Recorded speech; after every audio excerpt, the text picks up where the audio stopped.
ஒரு அடர்த்தியான காட்டுல இருந்த பெரிய வீட்டுல மீனாட்சி அம்மா வாழ்ந்து வந்தாங்க. அவங்களுக்கு 3 ஆண் குழந்தைகள் இருந்தாங்க. அவங்க 3 பேருக்கும் கல்யாண வயசு வாங்கியதும் மீனாட்சி அம்மா கல்யாணம் செஞ்சு வச்சாங்க. வீட்டுக்கு வந்த 3 மருமகளும் நல்ல குணம் உடையவர்களா தான் இருந்தாங்க. இருந்தாலும் மீனாட்சி அம்மா காரணமே இல்லாம அவங்க 3 பேர் மேலேயும் வெறுப்பை கொட்டிக்கிட்டே இருந்தாங்க. தினமும் ஏதாவது ஒரு காரணத்தை வச்சு அவங்க 3 பேரையும் திட்டிக்கிட்டே இருப்பாங்க. எங்கதான் போய் தொலைஞ்சாங்களோ தெரியல. நான் இவ்வளவு நேரமா கத்திக்கிட்டு இருக்கேன். 3 பேர்ல ஒருத்திய கூட காணோம். மீனாட்சி அம்மா இப்படி கத்திக்கிட்டே இருக்கும்போது 3 மருமகளும் அந்த இடத்துக்கு வந்தாங்க. அத்தை, சொல்லுங்க அத்தை, எங்களை கூப்பிட்டீங்களா? 3 பேரும் வளர்ந்துருக்கிறீங்களே தவிர உங்களுக்கு அறிவே இல்ல. என்னோட வெத்தலை பெட்டி எங்க? நான் வெத்தலை பெட்டி என்னோட ரூம்ல தான் வச்சிருந்தேன். ஆனா அது இப்ப அங்க இல்ல. அப்ப என்னடி பண்ணீங்க சொல்லுங்க. பயப்படாதீங்க அத்தை, அந்த வெத்தலை பெட்டி அழுக்கா இருந்தது. அதனால நாங்க தான் அதை விலைக்கு கழுவி மொட்டை மாடியில காய வச்சிருக்கோம். அது இப்ப உங்களுக்கு வேணுமா அத்தை? இருங்க, இப்பவே போய் எடுத்துக்கிட்டு வந்துடுறோம். இப்படி சொல்லிட்டு அவங்க 3 பேரும் ஒன்னா மொட்டை மாடிக்கு போனாங்க. ஒரு வெத்தலை பெட்டி எடுக்க 3 பேரும் ஒன்னா போறாங்க. இவங்கள வச்சுக்கிட்டு நான் எப்படிதான் சமாளிக்க போறேனோ. பிறகு கொஞ்ச நேரத்துல மீனாட்சி அம்மாவோட வெத்தலை பெட்டி அவங்க கிட்ட வந்துருச்சு. அந்த வெத்தலை பெட்டியை சுத்தம் பண்ணதுக்கு அப்புறம் சும்மா பல இருந்தது. இருந்தாலும் மீனாட்சி அம்மா தன்னோட மருமகள்களை பாராட்டுறதுக்கும் பதிலா திட்ட ஆரம்பிச்சாங்க. இங்க பாருங்கடி, இப்ப சொல்றத நல்லா ஞாபகம் வச்சுக்கோங்க. இதுக்கப்புறம் உங்கள யாருமே என்னோட ரூமுக்குள்ள நுழைய கூடாது. அங்க உள்ள பொருட்களையும் எடுக்க கூடாது. ஜாக்கிரதை. அத்தை, உங்களுக்கு சாப்பிட ஏதாவது வேணுமா? ஆமா, வேணும் தான். பாதாம் பிஸ்தா எல்லாம் நிறைய போட்டு எனக்கு பாதாம் கேக் பண்ணி எடுத்துக்கிட்டு வாங்க. மீனாட்சி அம்மா இப்படி சொன்னதும் இவங்க 3 பேரும் கிச்சனுக்கு போய் பாதாம் கேக் தயார் பண்ண ஆரம்பிச்சாங்க. சோனாக்கா, நீங்க தான் இந்த வீட்டோட மூத்த மருமக. நம்ம அத்தை ஏன் எப்பவும் நம்ம கிட்ட கோவமாவே பேசுறாங்க? அத்தை இப்பதான் இப்படி இருக்காங்களா, இல்ல ஆரம்பத்துல இருந்தே இப்படிதானா? இல்ல, ஆரம்பத்துல நல்லாதான் இருந்தாங்க. நாட்கள் போக போக கல்யாணம் ஆகி நீங்க 2 பேரும் இந்த வீட்டுக்கு வந்தீங்க. இந்த வீட்டுக்கு 3 மருமக வந்து இன்னும் இந்த வீட்டுல குழந்தை சத்தம் கேட்கல. அதுதான் நம்ம அத்தையோட கோபத்துக்கு காரணம். ஐயோ, ஒருவேளை இந்த காரணத்தால நம்ம 3 பேரையும் வீட்டை விட்டு விரட்டிட்டா என்ன பண்றது? அது எப்படி நம்மள மட்டும் விரட்டிடுவாங்க? அவங்க பிள்ளைகளையும் சேர்த்து தானே விரட்டி ஆகணும். எனக்கு வர்ற ஆத்திரத்துக்கு இந்த பாதாங்கீரை கொண்டு போய் அத்தை தலையில கொட்டணும் போல இருக்கு. இங்க பாரு, பெரியவங்களை இப்படி எல்லாம் பேசக்கூடாது. நாம நல்லதை நினைச்சா எல்லாம் நல்லதால நடக்கும். இப்படி 3 பேரும் பாதாம் கீர் தயார் பண்ணிக்கிட்டே பேசிக்கிட்டு இருந்தாங்க. அன்னைக்கு சாயங்காலம் ஆச்சு. மீனாட்சி அம்மாவோட பசங்க 3 பேரும் வேலையில இருந்து வீட்டுக்கு திரும்பி வந்தாங்க. அம்மா, என்ன நீங்க மட்டும் தனியா இருக்கீங்க? அவங்க எல்லாம் எங்க? ஆசையா இருக்குன்னு பாதாம் கீர் தயார் பண்ண சொன்ன. கிச்சனுக்குள்ள 3 பேரும் போனாங்க, இன்னும் வெளியில வரல. மீனாட்சி அம்மா இப்படி சொல்லிட்டு இருக்கும்போது மருமக 3 பேரும் அங்கிருந்த எல்லாருக்கும் ஆளுக்கு ஒரு கப்ல பாதாம் கீர் கொண்டு வந்து கொடுத்தாங்க. உடனே எல்லாரும் பாதாம் கீரை சாப்பிட்டு பார்த்தாங்க. பாதாம் கீர் ரொம்பவும் அருமையா இருக்கு. நீங்க 3 பேரும் சேர்ந்து எதை செஞ்சாலும் அதுல குறையே இருக்காது. ஆமா, நீங்க 3 பேரும் எப்பவும் இதே மாதிரி ஒத்துமையா இருங்க. தன்னோட பசங்க 3 பேரும் அவங்க மனைவிகளை இப்படி பாராட்டுறத மீனாட்சி அம்மாவால தாங்க முடியல. கொண்டு வந்து கொடுத்துட்டீங்கன்னா உடனே கிச்சனுக்குள்ள போயிடுங்க. எதுக்கு இங்கேயே நின்னு சாப்பிடறதையே பாத்துக்கிட்டு இருக்கீங்க? இப்படியே சில நாட்கள் நகர்ந்துச்சு. ஒரு நாள் நதிக்கரைக்கு போன மீனாட்சி அம்மா அங்க கோரிக்காவத்தை பார்த்தாங்க. என்ன மீனாட்சி அம்மா, ஏன் என்னவோ போல உட்கார்ந்துருக்கீங்க? கோரி, உனக்கே தெரியும் என் வீட்டுல மருமகன்னு ஒருத்தி இல்ல, 3 பேர் இருக்காங்க. ஆனா இது வரைக்கும் ஒரு குழந்தை சத்தம் கூட என் வீட்டுல கேட்கவே இல்ல. இதுல கவலைப்படுறதுக்கு என்ன இருக்கு? 3 மருமகளையும் வீட்டை விட்டு விரட்டிட்டு உங்க பசங்களுக்கு வேற கல்யாணம் பண்ணி வைங்க. உங்களை சந்தோஷப்படுத்தாத மருமகள்களை நீங்க எதுக்கு இன்னும் வீட்டுல வச்சுக்கிட்டு இருக்கீங்க? அதை ஏன் கேக்குறப்போ? என் பசங்க 3 பேரும் ஏதோ மந்திரம் போட்ட மாதிரி அவங்க பொண்டாட்டி பின்னாலேயே சுத்திக்கிட்டு இருக்காங்க. என் பேச்ச கேட்கறதே இல்ல. இந்த லட்சணத்துல 2வது கல்யாணம் பண்ணிக்க அவங்க 3 பேரும் ஒத்துக்கவே மாட்டாங்க. மீனாட்சி அம்மா, நம்ம காட்டுல உள்ள மலைப்பகுதியில ஒரு குகை இருக்குல்ல, அங்க இப்ப புதுசா ஒரு ஆந்த சாமியார் வந்திருக்காரு. அவர் சொன்னபடி நடக்குது. நீங்க உடனே அங்க போய் அவரை பாருங்க. அப்படியா கோரி? இந்த தகவல் எனக்கு சொன்னதுக்கு ரொம்ப நன்றி. நான் இப்பவே போய் ஆந்த சாமியார பாத்துட்டு வரேன். இப்படி சொன்ன மீனாட்சி அம்மா உடனே மலைப்பகுதியில உள்ள குகையை நோக்கி பறந்து போனாங்க. இப்படி அந்த குகைக்கு போன மீனாட்சி அம்மா தான் மனசுல உள்ள குறைகள் மட்டும் அந்த சாமியார் கிட்ட சொன்னாங்க.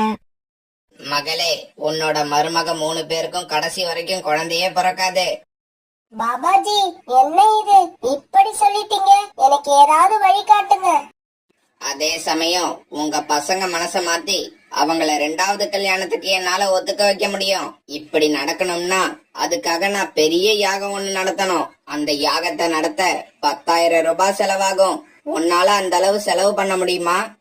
பாபாஜி, அத பத்தி நீங்க கவலைப்படாதீங்க. அவங்க மனச மாத்துறதுக்காக நான் எவ்வளவு வேணாலும் செலவு பண்ணுவேன். அப்படியா? அப்படின்னா இந்த மந்திரப்பொடியை உன் வீட்டுக்கு எடுத்துக்கிட்டு போ. இப்படி சொன்ன சாமியார் ஒரு ஆரஞ்சு கலர் பொடிய மீனாட்சி அம்மா கிட்ட கொடுத்தாரு. பாபாஜி, இந்த பொடி என்ன பொடி? இத நான் வீட்டுக்கு எடுத்துட்டு போய் நான் என்ன பண்ணணும்? இந்த பொடி சாதாரண பொடி இல்ல. இந்த பொடியோட பேரு நாசர. இத கொண்டு போய் உங்க 3 பசங்களுக்கும் தண்ணீர்ல கரைச்சு கொடுங்க. பாபாஜி, இது தண்ணியில கரைச்சு குடிச்சா என்ன நடக்கும்? இந்த மந்திர பொடியை குடிச்சதுல இருந்து 15 நாளைக்குள்ள உங்க பிள்ளைங்க மனசு மாறி அவங்க மனைவி மேல வெறுப்பு வந்துரும். அப்புறம் அவங்களே அவங்க மனைவிய வீட்டை விட்டு விரட்டி அனுப்பிடுவாங்க. அது போதும் பாபாஜி, அது போதும். நீங்க இப்ப சொன்னது நடந்துச்சுன்னா எனக்கு அதை விட வேற சந்தோஷமே கிடையாது. இப்படி சொன்ன மீனாட்சி அம்மா பிறகு பாபாஜி கிட்ட 10,000 ரூபாய் பணத்தை கொடுத்துட்டு அங்கிருந்து கிளம்பி தன்னோட வீட்டுக்கு வந்தாங்க. தலைவா, இந்த அம்மாவுக்கு நாஸ்ரான்னு ஒரு பொடி கொடுத்தீங்களே, அது உண்மையிலேயே மந்திர பொடியா? சிஷ்யா, நம்ம கிட்ட ஏதுரா மந்திர பொடி? நான் கொடுத்து அனுப்புனது ரஸ்னா பவுடர். அததான் நான் ரஸ்னான்னு சொல்லாம நாஸ்ரான்னு தலைகீழா சொன்னேன். அம்மா, இவ்வளவு நேரம் நீங்க எங்க போயிருந்தீங்க?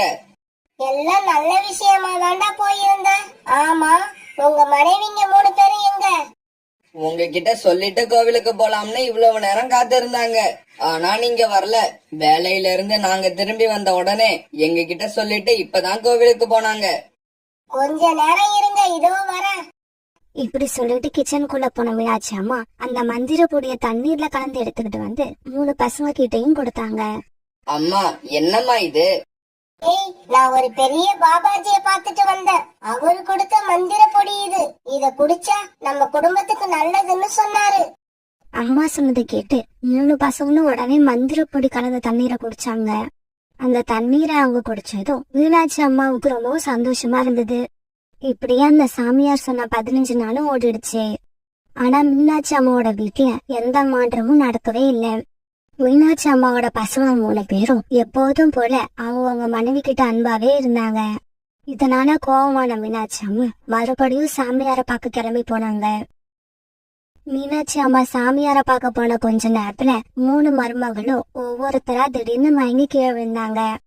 உடனே அவங்களோட கணவர்மார்கள் அவங்கள தூக்கிக்கிட்டு ஹாஸ்பிட்டலுக்கு போனாங்க. இங்க பாருங்க, உங்களோட மனைவிகள் 3 பேரும் இப்ப கர்ப்பமா இருக்காங்க. அவங்களுக்கு சத்தான உணவு கொடுத்து பத்திரமா பாத்துக்கோங்க. பாபாஜி, நீங்க சொன்ன மாதிரி எதுவுமே நடக்கல. அந்த மந்திர பொடி தண்ணீரை குடிச்சோம். என் பசங்க 3 பேரும் அவங்க மனைவி மேல இன்னும் பாசமாவே இருக்காங்க. மீனாட்சி அம்மா, நான் சொன்ன மாதிரி எதுவுமே நடக்காம போனதுக்கு காரணம் உங்க வீட்டுல தான் இருக்கு. அப்படியா? ஆமா, உங்க மருமக 3 பேரும் வச்சிருக்கிற தங்க நகைகள் தான் அதுக்கு தடையா இருக்கு. பாபாஜி, அதுக்கு இப்ப என்ன பண்ணணும்னு சொல்லுங்க. இது ஒன்னும் பெரிய விஷயம் இல்ல. அவங்க வச்சிருக்க எல்லா நகையையும் ஒரு மூட்டையா கட்டி இங்க கொண்டு வாங்க. அத வச்சு நான் ஒரு பூஜை பண்ணிட்டு திரும்ப உங்ககிட்டயே கொடுத்துறேன். அதுல இருந்து 3வது நாள் நீங்க நினைச்சது எல்லாமே நடக்கும். இப்படி சொன்னதும் மீனாட்சி அம்மா மறுபடியும் தன்னோட வீட்டுக்கு வந்தாங்க.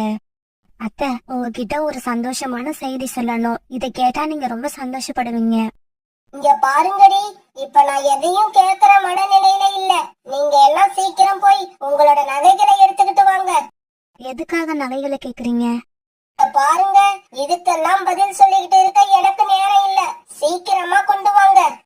அத்தை இப்படி சொன்னதும் 3 பேரும் தங்களுடைய நகைகளை மூட்டையா கட்டி கொண்டு வந்து கொடுத்தாங்க. பாபாஜி, இந்தாங்க, நீங்க கேட்ட மாதிரி எல்லா நகைகளையும் மூட்டையா கட்டி கொண்டு வந்துட்டேன். நல்லது. அத அப்படியே வச்சுட்டு நீ உன் கண்ணை மூடு. நான் சொல்ற வரைக்கும் நீ கண்ணை திறக்க கூடாது. உடனே பாபாஜி சொன்ன மாதிரி மீனாட்சி அம்மா தன்னோட கண்ணை மூடிக்கிட்டாங்க. தலைவா, இந்த அம்மாவை எதுக்காக கண்ணை மூட சொன்னீங்க? முட்டாள், இது கூடவா புரியல? அந்த அம்மா கண்ணை திறக்கிறதுக்குள்ள நாம எஸ்கேப் ஆகணும். இப்படி பேசிக்கிட்ட ஆந்தைகள் 2 பேரும் அந்த நகமூட்டையை தூக்கிட்டு அங்கிருந்து பறந்து போயிட்டாங்க. சோனா, அம்மா எங்க போயிருக்காங்க? அம்மா கிட்ட நீங்க மாசமா இருக்க விஷயத்த சொன்னீங்களா? ராணாஜி, அம்மா வந்தாங்க. ஆனா நாங்க சொன்ன எதையும் காது கொடுத்து கேட்கல. வீட்டுல இருந்த எல்லா நகையையும் தூக்கிட்டு இங்கேயோ பறந்து போயிட்டாங்க. அப்படியா? அம்மா கொஞ்ச நாளா சாமியார் சாமியார்னு சொல்லிக்கிட்டே இருந்தாங்க. எனக்கு என்னவோ சந்தேகமா இருக்கு. டேய், சீக்கிரம் வாங்க, அந்த குகை வரைக்கும் போய் அம்மாவை பாத்துட்டு வருவோம். பாபாஜி, நான் கண்ணை திறக்கலாமா? நான் கண்ணை மூடி 10 நிமிஷம் ஆகுது. எனக்கு என்னவோ மயக்கம் வர மாதிரி இருக்கு. சீக்கிரம் சொல்லுங்க, நான் கண்ணை திறக்கலாமா? அம்மா, என்னம்மா இது? உங்களை பார்க்க பைத்திய மாதிரி இருக்கு. கண்ணை மூடிக்கிட்டு இப்படி தனியா நின்னு பேசிக்கிட்டு இருக்கீங்க. கண்ணு திறந்து பார்த்த மீனாட்சி அம்மாவுக்கு அதிர்ச்சி ஆயிடுச்சு. ஏய், நீதானா? இங்க இருந்த பாபாஜி எங்கடா? நான் வேற வீட்ல இருந்த நகைகள் எல்லாத்தையும் மூட்டையா கட்டி கொண்டு வந்தேன். இப்ப யாரையுமே காணோமடா. இப்ப எனக்கு என்ன பண்றதுன்னே தெரியல. அம்மா, சத்தம் போடாம எங்க பின்னால வாங்க. காணா போன நகைகளை பத்தி இப்ப கவலைப்படாதீங்க. போலீஸ்ட கம்ப்ளைண்ட் பண்ணா எப்படியும் 2 நாளைக்குள்ள அந்த திருட்ட பசங்களை கண்டுபிடிச்சிருவாங்க. இப்படி பேசிக்கிட்டவங்க பிறகு போலீஸ் ஸ்டேஷன் போய் ஒரு கம்ப்ளைண்ட் கொடுத்துட்டு அவங்களோட வீட்டுக்கு போனாங்க. வீட்டுக்கு வந்த மீனாட்சி அம்மா தான் செஞ்ச தவறு நினைச்சு அழுதுகிட்டே இருந்தாங்க. அத்தை, நகைகள் காணாம போனதை நினைச்சு அழாதீங்க. போலீஸ் அதை எப்படியும் கண்டுபிடிச்சு சீக்கிரமா கொண்டு வந்துருவாங்க. இப்ப நாங்க எல்லாம் மாசமா இருக்கோம், அதை நினைச்சு சந்தோஷப்படுங்க. சோனா குருவி இப்படி சொன்னதும் மீனாட்சி அம்மா தன்னோட ரக்கையான 3 மருமகளையும் அணைச்சுக்கிட்டாங்க. அந்த சமயத்துல மீனாட்சி அம்மாவோட மனசு இப்படி நினைச்சது. தங்கங்களே, அந்த நகைகள் காணாம போனா கூட எனக்கு கவலை இல்ல. அதை விட விலை மதிப்பு அதிகமான உங்களை போய் இந்த வீட்டை விட்டு விரட்ட நினைச்சேனே, அதுதான் என்னால தாங்கிக்க முடியல. அதுக்கப்புறம் கொஞ்ச நாட்கள்ல அந்த வீட்டுல 3 குழந்தைங்களோட அழுக சத்தம் கேட்க ஆரம்பிச்சது. மீனாட்சி அம்மா இப்ப எல்லாம் எல்லார்கிட்டயும் அன்பா நடந்துக்க ஆரம்பிச்சிருந்தாங்க. அதனால அந்த வீட்டுல சந்தோஷத்துக்கு பிரச்சனை இல்லாம கடற்கரைக்கு பக்கத்துல இருந்த அந்த பெரிய காட்டை பருந்து மகாராஜா ஆட்சி செஞ்சுக்கிட்டு வந்தாரு. அவருக்கு ஒரே ஒரு பொண்ணு. அந்த பொண்ணு பேரு பேபி. சின்ன வயசுலயே பேபியோட அம்மா இறந்ததால மகாராஜா பேபிய ரொம்ப செல்லமா வளர்த்துக்கிட்டு இருந்தாரு. ஒரு நாள் பருந்து மகாராஜா தன்னுடைய வீரர்களை கூப்பிட்டு இப்படி சொன்னாரு. வீரர்களே, என் பொண்ணு பேபி இந்த காட்டை சுத்தி பார்க்கணும்னு ரொம்ப ஆசைப்படுது. அதனால 4 வீரர்கள் பேபியை அழைச்சுக்கிட்டு போய் இந்த காட்டை சுத்தி காட்டிட்டு அழைச்சுக்கிட்டு வாங்க. இப்படி பரந்த மகாராஜா தன்னுடைய வீரர்களுக்கு உத்தரவு போட்டதும் அந்த 4 வீரர்களும் பேபிய கூப்பிட்டுக்கிட்டு காட்டை சுத்தி பார்க்க கிளம்புனாங்க. இப்படி போன பேபி அந்த காடை ரொம்ப ஜாலியா சுத்தி பார்த்தது. குளிர்ச்சியான தண்ணீர் ஓடிக்கிட்டு இருக்க நதியில நீர் குடிச்சது.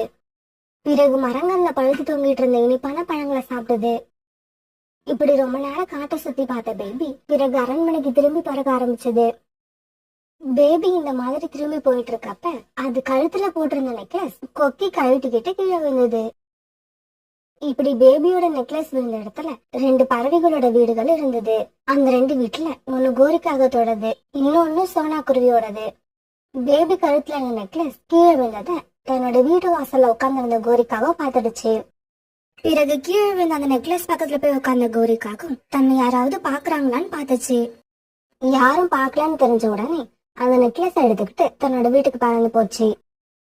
ஆனா நெக்லஸ் கீழே விழுந்ததை கவனிக்காத பேபியும் பேபி கூட வந்த வீரர்களும் அரண்மனைக்கு போய் சேர்ந்தாங்க.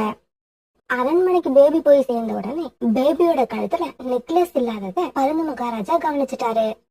வீரர்களே, பேபியோட கழுத்துல இருந்த வைர நெக்லஸ் எங்க? தன்னோட கழுத்துல நெக்லஸ் இல்லாத விஷயம் பேபிக்கு அப்பதான் தெரிஞ்சது. உடனே வீரர்கள் மறுபடியும் காட்டுக்குள்ள போய் எல்லா இடங்களையும் தேடி பார்த்தாங்க. ஆனா எந்த இடத்துலயும் நெக்லஸ் அவங்களுக்கு கிடைக்கல. வீரர்களே, உடனே காடு பூரா போய் இளவரசியோட கழுத்துல இருந்த நெக்லஸ் காணா போன விஷயத்த சொல்லுங்க. அதை கண்டுபிடிச்சு கொடுக்கறவங்களுக்கு தகுந்த சன்மானம் உண்டுன்னு சொல்லுங்க. கேளுங்க கேளுங்க, எல்லா பறவைகளும் கவனமா கேளுங்க. நம்ம காட்டு இளவரசி பேபியோட கழுத்துல இருந்த வைர நெக்லஸ் நேத்து நம்ம காட்டுல எங்கேயோ கீழே விழுந்துருச்சு. அத கண்டுபிடிச்சு கொடுக்கறவங்களுக்கு தக்க சன்மானம் வழங்கப்படும். இது பருந்து மகாராஜாவோட அறிவிப்பு. இந்த அறிவிப்பை கேட்ட காலுக்காகவும் பிறகு பறந்து தன்னுடைய வீட்டுக்கு போச்சு. காலுஜி, இங்க பாத்தீங்களா எவ்வளவு அழகான நெக்லஸ். கடவுளுக்கு நம்ம மேல கருணை வந்துதான் இந்த நெக்லஸ் நமக்கு கிடைக்கும்படி செஞ்சிருக்காரு. இப்படி ஒரு விலை மதிப்பில்லாத நெக்லஸ் எனக்கு கிடைக்கும்னு நான் கனவுல கூட நினைச்சதில்ல. கோரி, இந்த நெக்லஸ் சாதாரண பறவைகளோட நெக்லஸ் கிடையாது. இந்த காட்டோட இளவரசி பேபியோடது. அதுவும் வைர நெக்லஸ். இது அரண்மனையோட வீரர்கள் இந்த நெக்லஸை இப்ப தேடிக்கிட்டு இருக்காங்க. அதனால தயவு செய்து இதை அவங்க கிட்ட ஒப்படைச்சிடு. இல்லன்னா சிறை தண்டனை கிடைக்கிறது மட்டும் இல்ல, உன்னால தாங்க முடியாத அளவுக்கு அடியும் கிடைக்கும். பயப்படாதீங்க காலுஜி, நான் ஒன்னும் இந்த காட்டுல இந்த நெக்லஸ போட்டுக்கிட்டு சுத்த போறது கிடையாது. இப்பவே கொண்டு போய் இந்த நெக்லஸ பக்கத்து காட்டுல இருக்கிற எங்க அம்மா கிட்ட கொடுத்து வைக்க போறேன். இன்னும் 1 வருஷம் கழிச்சு இந்த நெக்லஸ எல்லாரும் மறந்துடுவாங்க. அதுக்கப்புறம் இந்த நெக்லஸ் எல்லாம் எங்கேயாவது கொண்டு போய் வித்துட்டு பெரிய பணக்காரங்கள் ஆயிடலாம். கோரி, இந்த நெக்லஸ நாம 1 வருஷம் கழிச்சு விக்கணும்னா அந்த 1 வருஷமும் இந்த நெக்லஸ நாம பயந்து பயந்து பாதுகாக்கணும். 1 வருஷம் கழிச்சு இந்த நெக்லஸ நம்ம வித்தா கூட எப்ப இந்த உண்மை மகாராஜாவுக்கு தெரியுமோங்கிற பயம் நம்ம மனசை அரிச்சுக்கிட்டே இருக்கும். அதுக்கும் பதிலா இந்த நெக்லஸ நாம இப்பவே அரண்மனையில ஒப்படைச்சிட்டு அவங்க கொடுக்கற வெகுமதியை வாங்கிப்போம். காலுஜி, இந்த கோரியோட கனவை எல்லாம் நனவாக்கறதுக்கு அரண்மனையில வெகுமதி என்ற பெயர்ல கொடுக்கற பிச்சை காசு பத்தாது. இந்த நெக்லஸ வித்தாதான் என்னோட ஆசைகளை பாதியாவது நிறைவேறும். கோரி, நீ 1000 தான் சொல்லு, அரண்மனை வீரர்கள் இந்த விஷயத்த சாதாரணமா விட்டுற மாட்டாங்க. நெக்லஸ் கிடைக்கிற வரைக்கும் தேடிக்கிட்டு தான் இருப்பாங்க. காலுஜி, அரண்மனை வீரர்களோட கவனத்தை திசை திருப்பவும் என்கிட்ட ஒரு ஐடியா இருக்கு. அப்படியா? என்னது? என் கூட கொஞ்சம் அரண்மனை வரைக்கும் வாங்க. அந்த ஐடியா என்னன்னு தன்னால புரியும் உங்களுக்கு. கோரி, உன் கூட சேர்ந்து வர்றதுக்கே எனக்கு பயமா இருக்கு. காலுஜி, என்ன இப்படி சொல்றீங்க? நாம 2 பேரும் கணவன் மனைவி. இன்பம் துன்பம் எது வந்தாலும் நமக்கு ஆளுக்கு பாதி. மகாராஜா, இளவரசியோட நெக்லஸ் காணாம போனது பத்தி உங்ககிட்ட ஒரு முக்கியமான விஷயம் சொல்லணும். அப்படியா?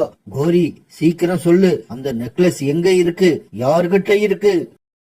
மகாராஜா, பேபியோட நெக்லஸ் காணாம போன அன்னைக்கு நான் என்னோட வீட்டு வாசல்ல தான் உட்கார்ந்து இருந்தேன். அப்ப சோனா குருவி தரையில இருந்து ஏதோ ஒரு பொருளை எடுத்துக்கிட்டு தன்னோட வீட்டுக்கு போனதை பார்த்தேன். அது நெக்லஸா என்னன்னு எனக்கு சரியா தெரியாது. ஆனா அது நெக்லஸா இருக்கவும் சான்ஸ் இருக்கு. வீரர்களே, உடனே போங்க. சோனா குருவி வீட்டை சோதனை போட்டு அந்த நெக்லஸை எடுத்துக்கிட்டு வாங்க. பிறகு வீரர்கள் சோனா குருவி வீட்டுக்கு போய் சோதனை போட்டாங்க.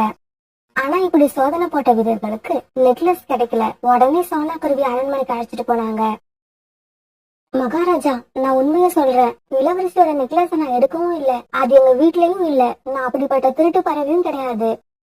சோனா, உன் மேல நானா சந்தேகப்பட்டு உன்னோட வீட்டை சோதனை போட சொல்லல. உன் வீட்டுக்கு பக்கத்துல குடியிருக்கிற கோரிக்காகத்தான் நீ நெக்லஸை எடுத்திருக்கலாம்னு தனக்கு சந்தேகம் இருக்கிறதா என்கிட்ட சொல்லுச்சு. காலுஜி, இந்நேரம் அரண்மனை வீரர்கள் நெக்லஸ் எங்க வச்சிருக்க சொல்லு சொல்லுன்னு கேட்டு சோனா குருவிய சாட்டையால அடிச்சுக்கிட்டு இருப்பாங்க.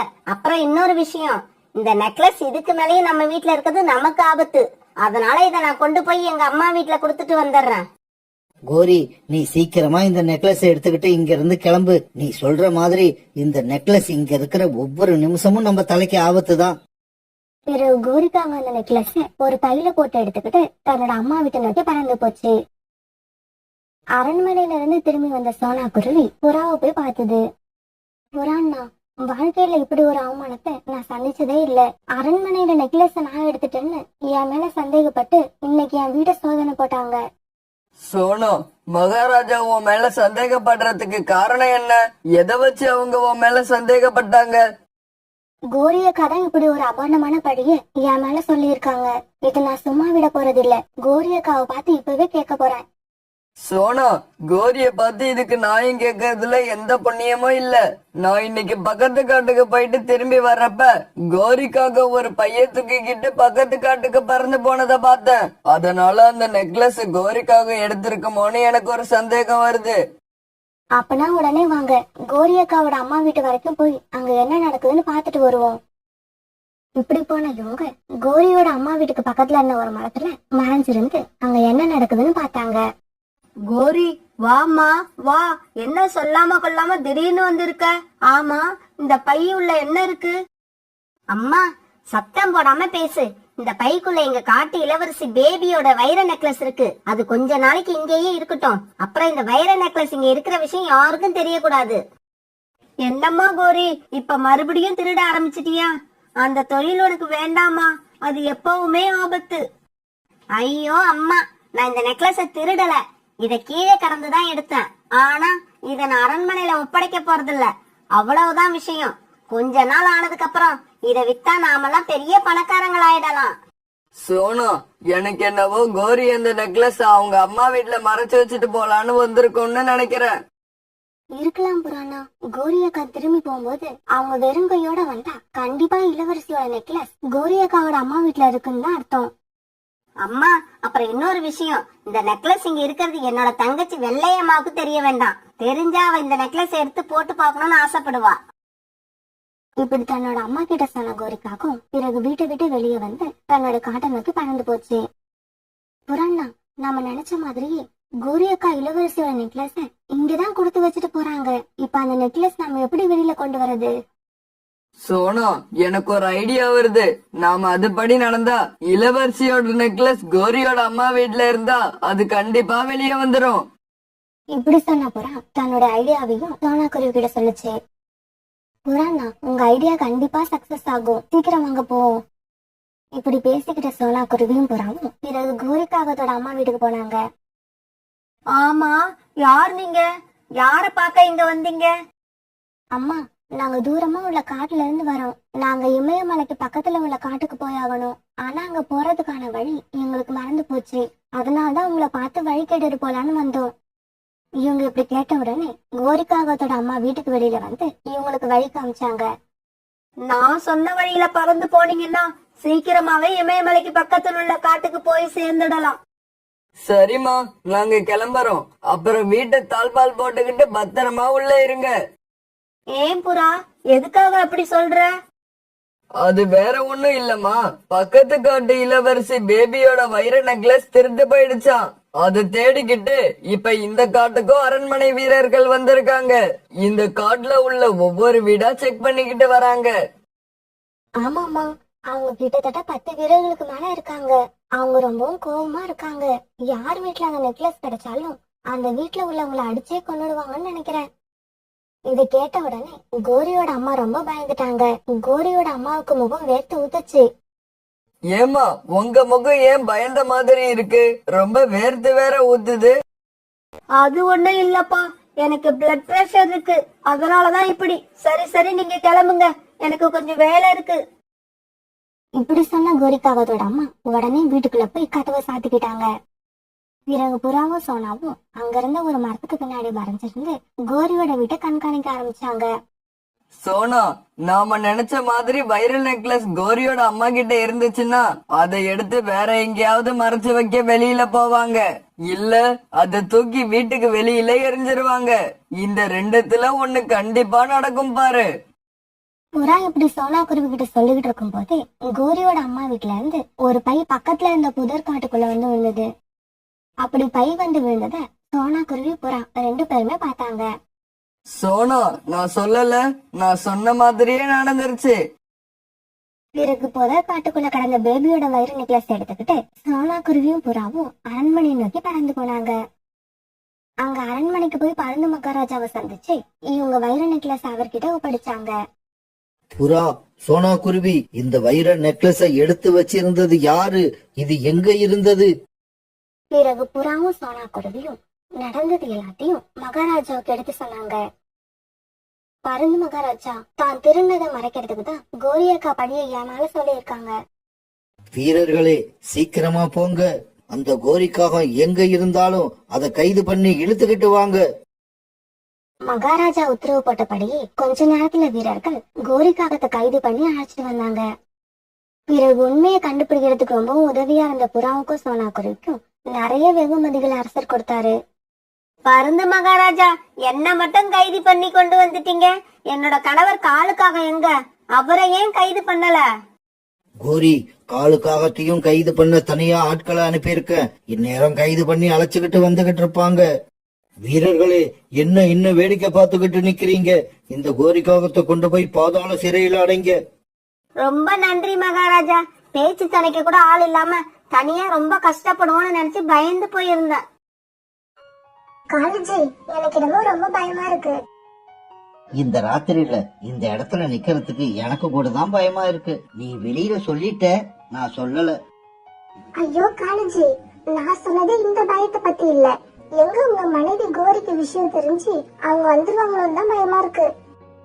கோமல், நம்ம காதலை பத்தி பேசி சந்தோஷமா இருக்க வேண்டிய நேரத்துல எதுக்கு அந்த கரடிய பத்தி பேசுற?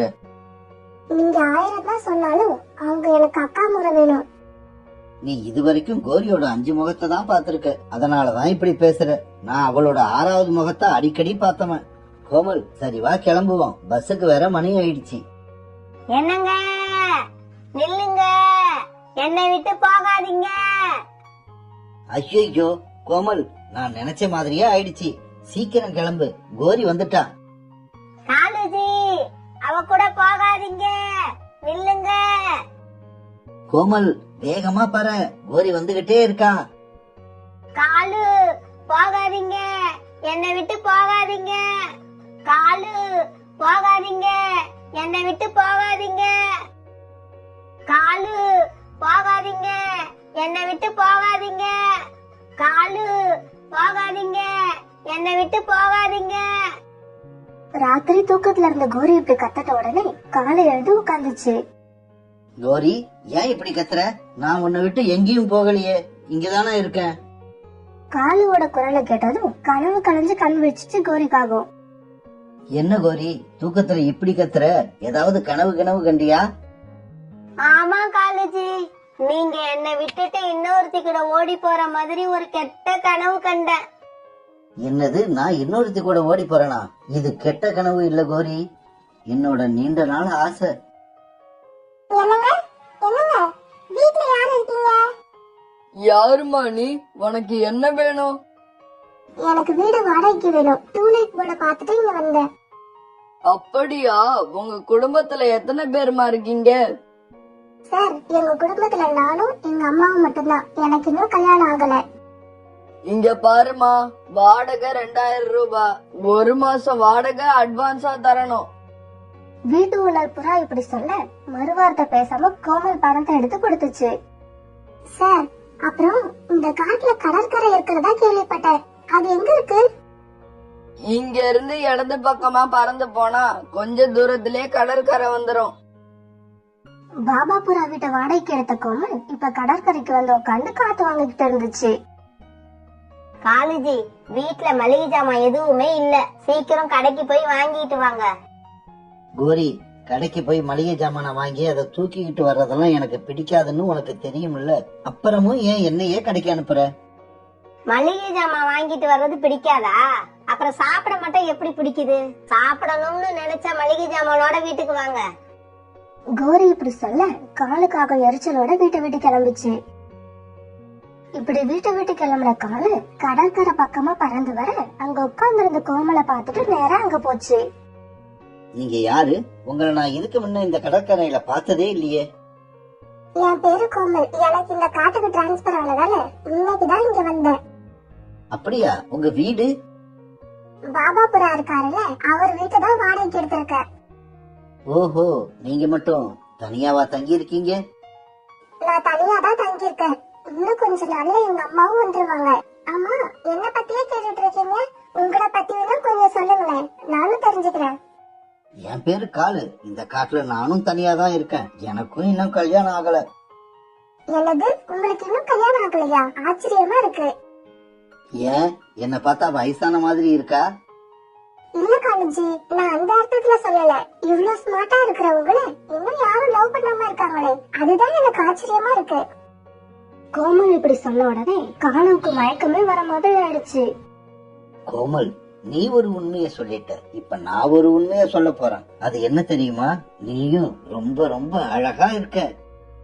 அந்த அழகுதான் காலேஜி எனக்கு ரொம்ப பிரச்சனையா இருக்கு. வெளியில எங்க போனாலும் என்னையே உத்து உத்து பாக்குறாங்க, கிண்டல் பண்றாங்க. அதனாலதான் நான் வெளியில எதுவும் போறதே இல்ல. இப்ப கூட மளிகை ஜாமான் வாங்க கடைக்கு போகணும். எனக்கு என்ன செய்யறதுனே தெரியல. அப்புறம் காலேஜ் என்னோட ஏடிஎம் கார்டு வேற எங்கேயோ மிஸ் ஆயிடுச்சு. என்கிட்ட இருந்த பணத்தை எல்லாம் வீட்டு வாடகைக்கும் அட்வான்ஸ்க்கும் கொடுத்துட்டேன். இப்ப மல்லிகை சாமான் வாங்க பணத்துக்கு என்ன பண்ணுவேன்? இந்த காலு இருக்கிறப்ப நீ ஏன் கோமல் கவலைப்படணும்? நீ நிம்மதியா வீட்டுக்கு போ. நான் மளிகை ஜாமானோட வரேன். இப்படி சொன்ன காலு மல்லிகை பொருட்களை வாங்க கடத்தெருவுக்கு போச்சு. இப்படி போன காலு கடத்தெருவுக்கு போய் அரிசி, கோதுமை மாவு, எண்ணெய் இப்படி எல்லா பொருட்களையும் வாங்குச்சு. பிறகு இப்படி வாங்கின பொருட்களை எல்லாம் கஷ்டப்பட்டு தூக்கிட்டு கோமல் வீட்டுக்கு போச்சு. அங்க கோரியும் மல்லிகை பொருட்களை வாங்க போன காலுவ காணுமேனு கோபத்துல இருந்துச்சு. பசி வயித்த கிள்ளுது. கடைக்கு போன காலுவ இன்னும் காணோம். இவ்வளவு நேரமா என்னதான் பண்ணிக்கிட்டு இருக்காரு? வரட்டும் வரட்டும், இன்னைக்கு இருக்கு காலுவுக்கு கச்சேரி. வீட்டுல கோரியோ ஒரு நாளைக்கு தேவையான மல்லிகை பொருட்களை எதிர்பார்த்துக்கிட்டு இருக்க காலு கோமல் வீட்டுக்கு ஒரு மாசத்துக்கு தேவையான மல்லிகை பொருட்களை கொண்டு போய் இறக்குச்சு. காலேஜி, நீங்க இவ்வளவு பொருட்களை வாங்கிட்டு வருவீங்கன்னு நான் நினைக்கவே இல்ல. அப்புறம் காலேஜி, குளிக்க என்ன சோப் வாங்கிட்டு வந்தீங்க? காலு தான் வாங்கிக்கிட்டு வந்த சோப்பு பேரை சொல்ல, காலேஜி, நான் அந்த சோப் போட மாட்டேன். Komal, so sorry. இதோ இப்பவே கடைக்கு போய் சோப்பை மாத்திக்கிட்டு வந்துடுறேன். இப்ப வேண்டாம் காலேஜி.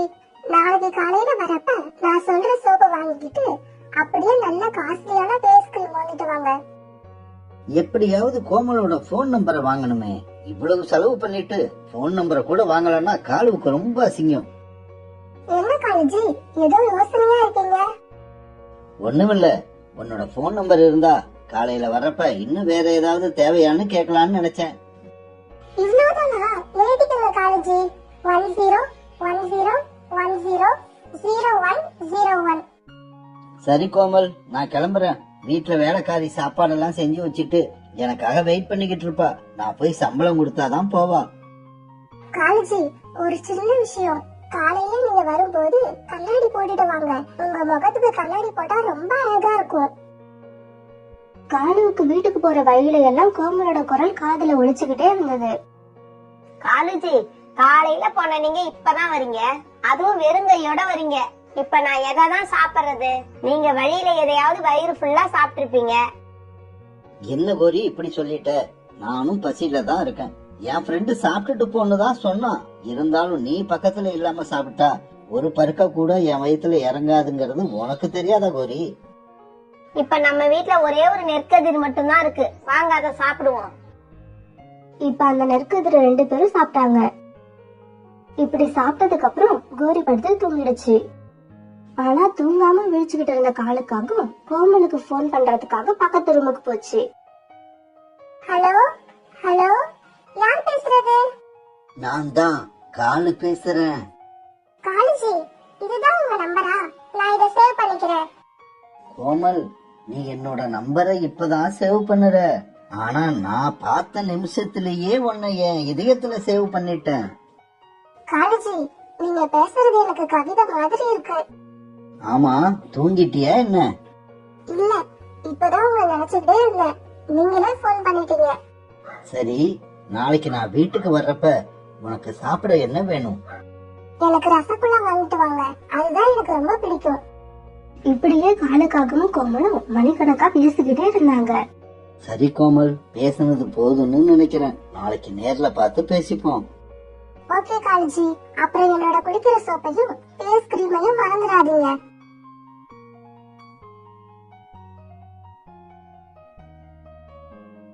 மறுநாள் காலையில காலுக்காக கண்ணாடி போட்டுக்கிட்டு அழகு பாத்துக்கிட்டு இருந்தது. அத ரூமுக்குள்ள வந்து பார்த்த கோரிக்கு பயங்கர கோபம் வந்துச்சு. காலு, இப்படி எல்லாம் நடந்துக்கிறதுக்கு உங்களுக்கு வெக்கமா இல்ல? உங்க வயசு என்னன்னு கொஞ்சம் யோசிச்சு பாத்தீங்களா? கோரி, எனக்கு என்ன வயசாயிடுச்சு? என்னோட ரெக்கைகள்ல ஒரு வெள்ள முடிய காட்ட முடியுமா உன்னால? பாக்குறதுக்கு உன்னை விட இளமையாதான் நான் இருக்கேன். சரி சரி, எப்படியாவது இருந்துட்டு போங்க. வர்றப்ப எனக்கு 2 சமோசா வாங்கிட்டு வாங்க. சமோசா சாப்பிட்டு ரொம்ப நாள் ஆகுது. பிறகு காலுக்காக வீட்டை விட்டு கிளம்பி வெளியில வந்தது. வழியில சோனா குருவியும் கிளியும் நின்னு குரல் கொடுக்கறத பார்த்த காலுக்காக அவங்க கிட்ட போச்சு. என்ன விஷயம்? சீக்கிரம் சொல்லுங்க, நான் கொஞ்சம் அவசரமா போகணும். காலண்டா, மாப்பிள்ள மாதிரி மேக்கப்போட எங்க இவ்வளவு அவசரமா போறீங்க? நானா? நான் நதி பக்கம் போறேன். நதி பார்க்க போறியா இல்ல நேத்து நம்ம காட்டுக்கு புதுசா வந்துச்சே கோமல் காகம் அது பார்க்க போறியா? சோனா, கிளி, சாதாரண விஷயத்த நீங்க 2 பேரும் சேர்ந்து பெரிய விஷயம் ஆக்கிடாதீங்க. நேத்து நீ அந்த காகம் வீட்டுக்கு போனதை நானே பார்த்தேன். ஓ கோமலா, அது யாரும் இல்லாத ஒரு அனாதை. அப்புறம் எங்க இனம் வேற, அதனாலதான் நேத்து அதை பார்க்க வீட்டுக்கு போனேன். அப்படியா காலன்னா? நேத்து நீங்க மல்லிகை ஜாமான் வாங்கி தூக்கிட்டு போறத கூட நான் பார்த்தேன். அட பாவிகளா, உங்களுக்கெல்லாம் வேற வேலையே இல்லையா? அதுவா சோனா, கோமல் இந்த காட்டுக்கு புதுசா வந்திருக்கு இல்லையா, அதனால அதுக்கு கடை எங்க இருக்குன்னு தெரியல. சரி ஒரு உதவி பண்ணுவோமே அப்படின்னு நினைச்சு நான் போய் வாங்கிட்டு வந்து கொடுத்தேன். இப்படி சொல்லிட்டு காலுக்காகும் அந்த இடத்தை விட்டு சீக்கிரமா பறந்து போச்சு. இந்த மாதிரி பறவைகளுக்கெல்லாம் வேற வேலையே இல்ல போல இருக்கு.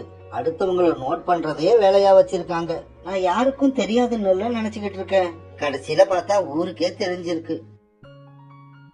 போற வழியில ஒரு ஸ்வீட் கடையில ரசகுல்லாவும் ஒரு மல்லிகை கடையில சோப்பும் ஃபேஸ் கிரீமும் வாங்கிட்டு கோமல் வீட்டுக்கு போச்சு. காலஜி சீக்கிரம் ரசகுல்லாவை கொடுங்க, எனக்கு ரொம்ப பசிக்குது. காலு உடனே ரசகுல்லாவை கொடுக்க அத கோமல் சாப்பிட்டுச்சு.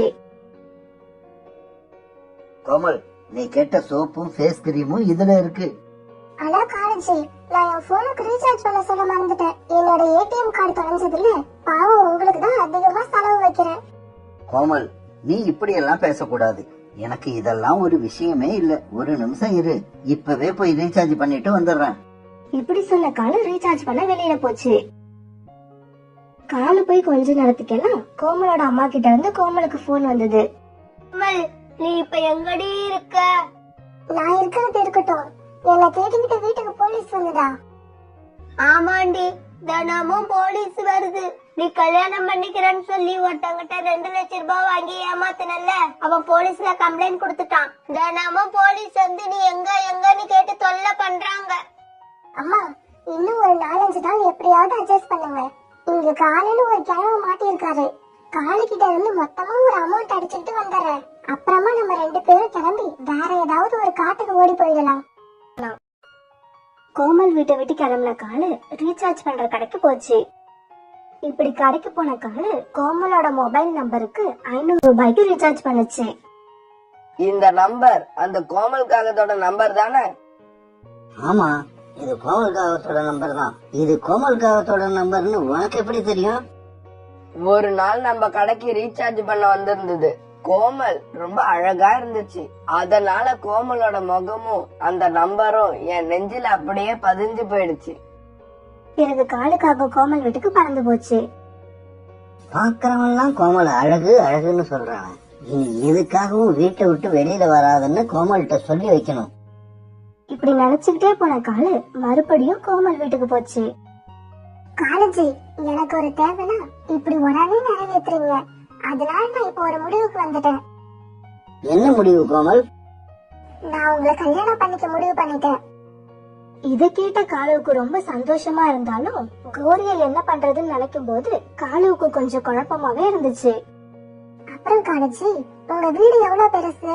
இன்னைக்கு நானும் உங்க கூட வந்து உங்க வீட்டை பார்க்க போறேன். கோமல் திடீர்னு இப்படி சொன்ன உடனே காலுவுக்கு ரொம்ப பயமாயிடுச்சு. ஏன்னா கோரி வீட்ல இருக்கப்ப கோமல் அங்க வந்தா என்ன ஆகும்னு காலுவுக்கு நல்லாவே தெரியும். கோமல், அது உன்னோட வீடு, நீ எப்ப வேணாலும் வரலாம். இருந்தாலும் இன்னைக்கு எனக்கு வெளியில கொஞ்சம் வேலை இருக்கு. நீ இன்னும் ஒரு நாள் வீட்டுக்கு வரலாம்.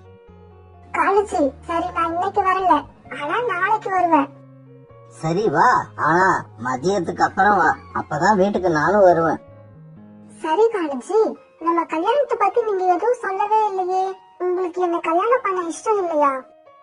என்ன கோமல் இப்படி கேட்டுட்ட? உன்னை கல்யாணம் பண்ண நான் கொடுத்து வச்சிருக்கணும். இருந்தாலும் கோரியை என்ன பண்றதுன்னு தான் யோசிச்சுக்கிட்டு இருக்கேன். கோரியா? யார் கோரி? கோமல், கோரிங்கிறது என் வீட்டு வேலைக்காரி பேரு. ரொம்ப நாளா என் வீட்டுல வேலை பாக்குறா. திடீர்னு எப்படி வேலையை விட்டு நிப்பாட்டுறது, அதுதான் யோசிக்கிறேன். காலேஜி, அவங்களை எதுக்காக வேலையை விட்டு நிறுத்தணும்? நமக்கு கல்யாணம் ஆனதுக்கு அப்புறமும் அவங்களே தொடர்ந்து வேலையில இருக்கட்டும். நீங்க வீட்டுல இல்லாதப்ப எனக்கும் பேச்சு துணைக்காகும். சரி கோமல், நான் கிளம்புறேன். போறப்ப சமோசா வேற வாங்கிட்டு போகணும். சமோசாவா? யாருக்கு? சமோசாவா? அது என் வீட்டுல வேலை செய்யற கோரிக்கு தான். காலேஜி, நீங்களும் எவ்வளவு நல்லவங்களா இருக்கீங்க. வீட்டுல உள்ள வேலைக்காரிக்கெல்லாம் சமோசா வாங்கிட்டு போய் தரீங்க. பிறகு காலு கோமல் வீட்டை விட்டு கிளம்பி பறந்து போச்சு. வழியில ஒரு சமோசா கடையில நின்னு 2 சமோசாவும் வாங்கிச்சு. காலுஜி, என்ன ஞாபகம் வச்சிருந்து இந்த சமோசா வாங்கிட்டு வந்ததுக்கு ரொம்ப தேங்க்ஸ். சமோசா ரொம்ப சூப்பரா இருக்கும் கோரி. சுட சுட வாங்கிட்டு வந்திருக்கேன், சீக்கிரம் சாப்பிடு. வாங்க காலு, 2 பேரும் சாப்பிடுவோம். எனக்கு வேண்டாம் கோரி, நீ சாப்பிடு. காலு, உங்களை பார்க்க வச்சுக்கிட்டு என்னால எப்படி சாப்பிட முடியும்? வாங்க, ஆளுக்கு ஒன்னா சாப்பிடுவோம். பிறகு 2 பேரும் ஆளுக்கு ஒரு சமோசாவை சாப்பிட்டு முடிச்சாங்க. பிறகு ராத்திரி ஆச்சு. கோரி, இன்னைக்கு சீக்கிரமா படுக்கணும், எனக்கு தூக்கமா வருது. என்ன காலேஜி, இன்னைக்கு இவ்வளவு சீக்கிரமா படுக்கணும்னு சொல்றீங்க? நான் கொஞ்ச நேரம் பேசிட்டு இருக்கலாம்னு பார்த்தேன். கோரி, எனக்கு உடம்பெல்லாம் வலிக்குது, தூங்கணும் போல இருக்கு. நான் வேணும்னா உடம்ப அமுக்கி விடவா காலேஜி? ஐயோ கோரி, நீ எனக்காக எதையும் செய்ய வேண்டாம், தூங்குனா போதும். காலு இப்படி சொல்ல கோரி படுத்து தூங்குச்சு. கொஞ்ச நேரம் போனதுக்கு அப்புறம் காலு கூட்ட விட்டு எழுந்திருச்சு. மெதுவா கோரி கிட்ட போன காலு கோரியோட கண்கள் மூடி இருக்கா இல்லையான்னு பார்த்துச்சு. தூங்கிடுச்சு கோரி, தூங்கிடுச்சு. இப்படி சொன்ன காலுக்காகவும் கோமல் காகத்துக்கு போன் போட்டது. காலேஜி, என்ன ஞாபகம் வச்சிருந்து போன் போட்டதுக்கு ரொம்ப தேங்க்ஸ். என்ன இதுக்கெல்லாம் தேங்க்ஸ் சொல்லிக்கிட்டு? அப்புறம் ஒரு முக்கியமான விஷயம், மொபைல் ரீசார்ஜ் பண்ற கடை வச்சிருக்க கிளி, இனிமே அது கடைக்கு நீ எப்பவும் போக கூடாது. ஏன் காலேஜி, என்னாச்சு?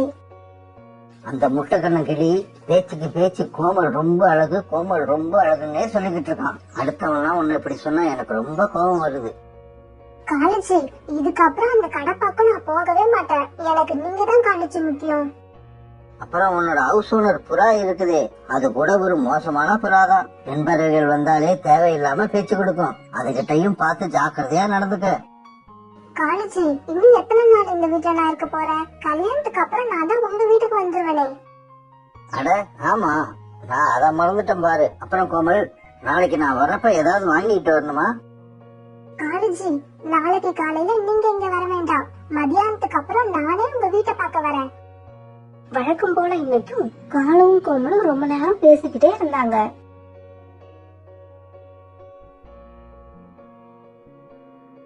மறுநாள் காலையில காலு சீக்கிரமா எழுந்திருச்சு.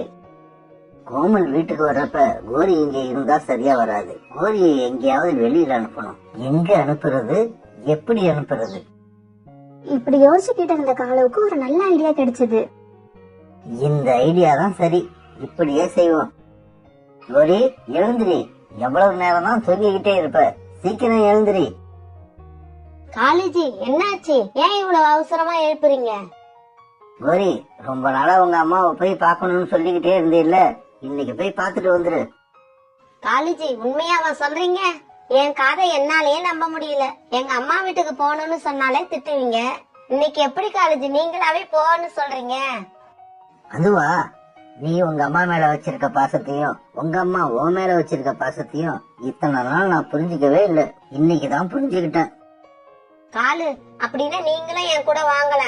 எங்க அம்மா உங்களை பார்த்தா ரொம்ப சந்தோஷப்படுவாங்க. இல்ல கோரி, என்னால இன்னைக்கு வர முடியாது. இன்னைக்குன்னு பார்த்து எனக்கு ஒரு முக்கியமான வேலை இருக்கு. இந்த பணத்தை வச்சுக்க. உங்க அம்மா வீட்டுக்கு போறப்ப வெறுங்கையோட போகாம ஏதாவது வாங்கிட்டு போ. காலு இப்படி சொல்ல கோரி ரொம்ப சந்தோஷமா அந்த பணத்தை எடுத்துட்டு கிளம்பி போச்சு. கோரி போய் கொஞ்ச நேரத்துக்கு எல்லாம் கோமல் கிட்ட இருந்து காலுக்காகத்துக்கு போன் வந்தது. கோமல், கோமல், நீ இப்ப தாராளமா வீட்டுக்கு வரலாம். நான் உனக்காக வெயிட் பண்ணிக்கிட்டு இருக்கேன். காலேஜி, உங்ககிட்ட ஒரு முக்கியமான விஷயம் சொல்லணும். ஆனா அதை எப்படி சொல்றதுன்னு தெரியல. சாதாரண விஷயமா இருந்தா நேர்ல வந்து சொல்லு, ரொம்ப முக்கியமான விஷயமா இருந்தா போன்லயே சொல்லு. காலு இருங்க, நான் நேர்ல வந்தே சொல்றேன். கோமல் இப்படி சொல்லிட்டு போனை கட் பண்ணி வச்சிருச்சு. கோமல் முக்கியமான விஷயம்னு சொன்ன உடனே காலுக்காகத்துக்கு ரொம்ப குழப்பமாயிருச்சு. ரொம்ப முக்கியமான விஷயமா? அப்படி என்ன கோமலுக்கு இப்ப ரொம்ப முக்கியமான விஷயம்? காலு இப்படி யோசிச்சுக்கிட்டு இருக்கும் போது கோமல் காலு வீட்டுக்கு வந்துருச்சு. கோமல், ரொம்ப முக்கியமான விஷயம்னு சொன்னீங்க, என்னது? காலு இப்படி கேட்டதுக்கு கோமல் எந்த பதிலும் சொல்லாம அழுதுகிட்டே இருந்தது. கோமல், இந்த காலு உயிரோட இருக்கிற வரைக்கும் உன் கண்ணுல கண்ணீரே வரக்கூடாது. சொல்லு, நீ அழுகுற அளவுக்கு என்ன விஷயம் நடந்தது? காலேஜி, எங்க அம்மாவை ஹாஸ்பிட்டல்ல சேர்த்திருக்காங்களா? அப்படியா? என்னாச்சு உங்க அம்மாவுக்கு? எங்க அம்மாவுக்கு இதயம் துடிச்சுக்கிட்டே இருக்கும். உயிரோட இருக்கிற எல்லாருக்கும் இதயம் துடிச்சுக்கிட்டே தான் இருக்கும். உங்க அம்மா ஏன் இதுக்கெல்லாம் ஹாஸ்பிட்டல் போறாங்க? ஐயோ காலேஜி, எங்க அம்மாவுக்கு எல்லாரும் மாதிரியும் துடிக்கல, ரொம்ப வேகமா துடிக்கிறான். அதை சரி செய்யணும்னா ஒரு ஆபரேஷன் செய்யணுமா? ஒரு ஆபரேஷன் தானே கோமல், செஞ்சுக்க வேண்டியது தானே. காலேஜி, அந்த ஆபரேஷனுக்கு 1 லட்சம் ரூபாய் செலவாகும். நான் அவ்வளவு பணத்துக்கு எங்க போவேன்? எங்க அம்மா என்னை விட்டு போயிடுவாங்க போல இருக்கு. கோமல், காலு இருக்கிறப்ப நீ இந்த மாதிரி எல்லாம் பேசவே கூடாது. நீ எதையும் செய்ய வேணாம், இந்த காலு எல்லாத்தையும் பாத்துப்பான். இப்படி சொன்ன காலு லாக்கரை திறந்து அதுல இருந்து 1 லட்சம் ரூபாய் எடுத்துக்கிட்டு வந்து கோமல் கிட்ட கொடுத்துருச்சு. இதுல 1 லட்சம் ரூபாய் இருக்கு, இதை எடுத்துக்க, நானும் வரேன், உங்க அம்மாவை போய் பார்த்து கொடுத்துட்டு வருவோம். காலு இப்படி சொன்ன உடனே கோமலுக்கு அதிர்ச்சி ஆயிடுச்சு. இருந்தாலும் சமாளிச்சுக்கிட்டு இப்படி பேச ஆரம்பிச்சது. காலு, எங்க அம்மாவுக்கு இதயம் ஏற்கனவே வீக்கா இருக்கு. இதுல என் கூட ஒரு ஆண் பறவைய பார்த்து அந்த அதிர்ச்சியில அவங்களுக்கு ஏதாவது ஆயிட்டா என்ன பண்றது? கோமல், இத நான் யோசிக்கவே இல்லை. சரி, நீ மட்டும் போயிட்டு வா, போன உடனே அம்மாவுக்கு எப்படி இருக்குன்னு போன் பண்ணு. காலு இப்படி சொல்ல கோமல் அந்த பணத்தை எடுத்துக்கிட்டு பறந்து போச்சு. பிறகு அன்னைக்கு சாயங்காலம் ஆச்சு. அம்மா வீட்டுக்கு போன கோரிக்காக திரும்பி வந்துச்சு. என்ன கோரி, அத்தை எப்படி இருக்காங்க? அம்மா நல்லாதான் இருக்காங்க. ஆனா நீங்க வராததுதான் அவங்களுக்கு பெரிய குறை. அப்புறம் காலேஜி, வீட்டுக்கு யாராவது புதுசா வந்தாங்களா? யாரும் வரலையே. ஏன், எதுக்கு கேக்குற? இல்ல, நம்ம வீட்டுக்குள்ள ஏதோ சென்ட் வாசனை வராப்புல இருந்துச்சு, அதனாலதான் கேட்டேன். ஓ அதுவா, நம்ம காட்டுக்கு புதுசா கோமல்னு ஒரு காகம் வந்திருக்கு. அது நம்ம வீடு ரொம்ப பெரிய வீடுன்னு கேள்விப்பட்டு நம்ம வீட்டை பார்க்க வந்தது. ஆனா நான் கோரி வீட்டுல இல்லாதப்ப யாருக்கும் வீட்டுக்குள்ள வர பர்மிஷன் இல்லைன்னு சொல்லி திருப்பி அனுப்பிட்டேன். நான் செஞ்சது சரிதானே கோரி? காலுவா இப்படி பேசுறது? என்னால நம்ப முடியலையே. 2 நாளா நம்ம காலேஜ் கண்ணாடி எல்லாம் வேற மாட்டிக்கிட்டு கோமாளி மாதிரி தெரிஞ்சுக்கிட்டு இருக்கு. நாளைக்கு காலையில வெளியே போய் விசாரிச்சாதான் உண்மை என்னன்னு தெரிய வரும். அன்னைக்கு ராத்திரி ஆச்சு. கோரிக்காக ரொம்ப தூரம் பறந்து வந்த களைப்புல நல்லா தூங்கிடுச்சு. மெதுவா பக்கத்து ரூமுக்கு போன காலு கோமலுக்கு போன் போட்டுச்சு. The subscriber is currently switched off. Please try after some time. इस समय उपभोक्ता का मोबाइल. என்ன இது, போன் சுவிட்ச் ஆஃப் பண்ண வருது? ஹாஸ்பிட்டல்ல இருக்கிறதால கோமல் போனை சுவிட்ச் ஆஃப் பண்ணி இருக்குமோ? இப்படியே யோசிக்கிட்டு இருந்த காலுக்காக அப்படியே தூங்கிடுச்சு. மறுநாள் காலையில கோமல் காகம் கூட இருந்த வீட்டுக்கு முன்னால 2 போலீஸ் நின்னுகிட்டு இருந்தாங்க. சார், நீங்க ஏன் இங்க நின்னுகிட்டு இருக்கீங்க? இந்த வீட்டுல குடியிருந்த கோமல் காகத்து மேல 10 சீட்டிங் கேஸ் இருக்கு. அதனால அதை கைது பண்ண இங்க வந்தப்ப நாங்க வர்றது தெரிஞ்சு இங்க இருந்து எப்படியோ எஸ்கேப் ஆயிடுச்சு. நாங்க இப்ப கோமல் காகத்தை தேடிக்கிட்டு தான் இங்க வந்திருக்கோம். கோமல் காகத்தை நாங்க கைது பண்ணாம விட மாட்டோம். போலீஸ் இப்படி சொன்னதை கேட்ட புறாவும் கிளியும் சத்தம் போட்டு அழ ஆரம்பிச்சாங்க. போச்சு போச்சு, என் பணம் எல்லாம் போச்சு. 1 மணி நேரத்துல திருப்பி தரேன்னு சொல்லி என்கிட்ட வாங்கின 20,000 எடுத்துக்கிட்டு இந்த கோமலுக்காக இங்கேயே ஓடி போயிடுச்சு. இன்னைக்கு காலையில திருப்பி தரேன்னு சொல்லிட்டு நேத்து ராத்திரி கோமல் என்கிட்ட வாங்கின 10,000 ரூபாய நான் யாருகிட்ட போய் வசூல் பண்ணுவேன்? இவங்க இப்படி அழுதுகிட்டு இருக்கத பார்த்த சோனா குருவி நேரா அவங்க கிட்ட போய் நடந்தது என்னன்னு விசாரிச்சது. புறாவும் கிளியும் நடந்த எல்லாத்தையும் சோனா கிட்ட சொன்னாங்க. உங்ககிட்டயே கோமல் இவ்வளவு ஏமாத்திருக்குன்னா காலண்ணா கோமல் வீட்டுக்கெல்லாம் போயிட்டு இருந்ததே, அவரு எவ்வளவு கொடுத்து ஏமாந்தாரோ. வாங்க காலண்ணா கிட்ட போய் விஷயத்த சொல்லுவோம். பிறகு சோனா, புறா, கிளி இப்படி எல்லாரும் காலை வீட்டுக்கு போனாங்க. காலை வீட்டுக்கு போன இவங்க காலுக்காகத்துக்கிட்டையும் கோரிக்காகத்துக்கிட்டையும் போலீஸ் வந்ததுல இருந்து நடந்தது எல்லாத்தையும் சொன்னாங்க. இது எல்லாத்தையும் கேட்ட காலுக்காகவும் நாமளும் நல்லா ஏமாந்துட்டோம்னு நினைச்ச உடனே கண்ணீர் விட்டு அழுதுது. காலுக்காக கண்ணீர் விடுத பார்த்த கோரிக்காகவும், ஐயோ காலேஜி, நீங்க ஏன் அழுவுறீங்க? நீங்க அழறத பார்த்தா நீங்களும் வீட்டுல இருந்த பணத்தை எல்லாம் தூக்கி கொடுத்த மாதிரி இருக்கு. இப்படி கேட்டுக்கிட்டே போய் பீரோவை கோரி திறந்து பார்க்க அங்க 1 ரூபாய் கூட பணம் இல்ல. கோரி, என்ன மன்னிச்சிடு கோரி, நான் பெரிய தப்பு பண்ணிட்டேன். கோமல் அவங்க அம்மாவுக்கு ஆபரேஷன் சொன்னதை நம்பி இருந்த பணத்தை எல்லாம் கொடுத்து ஏமாந்துட்டேன். இப்படி பணத்தை கொடுத்தவங்க எல்லாம் அழுதுட்டு இருக்க கோரி மட்டும் அழாம இருந்தது சோனாவுக்கு ஆச்சரியமா இருந்தது. கோரி அக்கா, உங்ககிட்ட இருந்த பணம் பூரா இப்படி போனது உங்களுக்கு வருத்தத்தை கொடுக்கலையா? சோனா, இப்ப ஏமாந்த பணம் பூரா காலேஜ் சம்பாரிச்சதுதான். காலு கொடுத்த பணத்துல செலவை சிக்கனம் பண்ணி நான் சேர்த்து வச்ச பணம் அது. இதே மாதிரி என்னால மறுபடியும் பணத்தை சேர்த்து வைக்க முடியும். ஆனா இப்ப நான் ரொம்ப சந்தோஷமா இருக்கேன். ஏன்னா இதுக்கப்புறம் இந்த காட்டுக்கு எத்தனை பெண் காகங்கள் புதுசா வந்தாலும் காலேஜ் கண்டிப்பா பல்ல இழிச்சுக்கிட்டு அந்த காகங்கள் பின்னாடி போகாது. இதுதான் இப்ப நான் சந்தோஷமா இருக்க காரணமே. ஒரு நாள் சாயங்காலம் காலுக்காக கோமல் காகத்துக்கிட்ட ஏமாந்ததை நினைச்சுக்கிட்டு கடற்கரையில உட்கார்ந்து இருந்துச்சு. ஐயோ சாமி நீ எனக்கு வேணா, பொய் பொய்யா சொல்லி ஏமாத்துனது போதும். அப்ப அந்த காட்டுக்கு புதுசா வந்த பெண்காக ஒண்ணு அங்க வந்து உட்காந்துச்சு. ஹலோ சார், நான் இந்த காட்டுக்கு புதுசா வந்திருக்கேன். எனக்கு வாடகைக்கு வீடு எதுவுமே கிடைக்கல. நீங்க கொஞ்சம் ஹெல்ப் பண்ண முடியுமா? தாராளமா செய்யறேன். அதுக்கு தானே நான் இருக்கேன். உங்களுக்கு இந்த காட்டுக்கு டிரான்ஸ்பர் ஆகி வந்திருப்பீங்களே. சார், ரொம்ப கரெக்டா சொல்லிட்டீங்க. நேத்து தான் எனக்கு இந்த காட்டுக்கு டிரான்ஸ்பர் ஆச்சு. அதனால தான் இங்க வந்தேன். அப்புறம் இன்னும் ஒண்ணு சொல்லவா, உங்களுக்கு இன்னும் கல்யாணம் ஆயிருக்காது. கூட உங்க அம்மா மட்டும் இருப்பாங்களே. சார், எனக்கு ரொம்ப ஆச்சரியமா இருக்கு. எப்படி சார் இவ்ளோ கரெக்டா சொல்றீங்க? பெண்காக இப்படி சொன்னதுக்கு அப்புறம் காலு வாய்க்கு வந்தபடியெல்லாம் அந்த காகத்தை திட்டி தீர்த்துச்சு.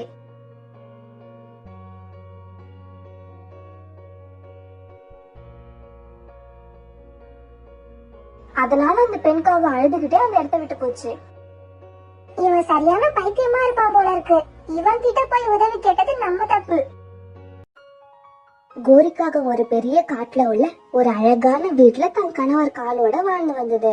கோரிக்காகத்துக்கு 2 பசங்க இருந்தாங்க. அவங்க பேரு ராணா, ஜக்கு. காலுக்காகவும் கோரிக்காகவும் அவங்கள ரொம்ப பாசமா வளர்த்து வந்தாங்க.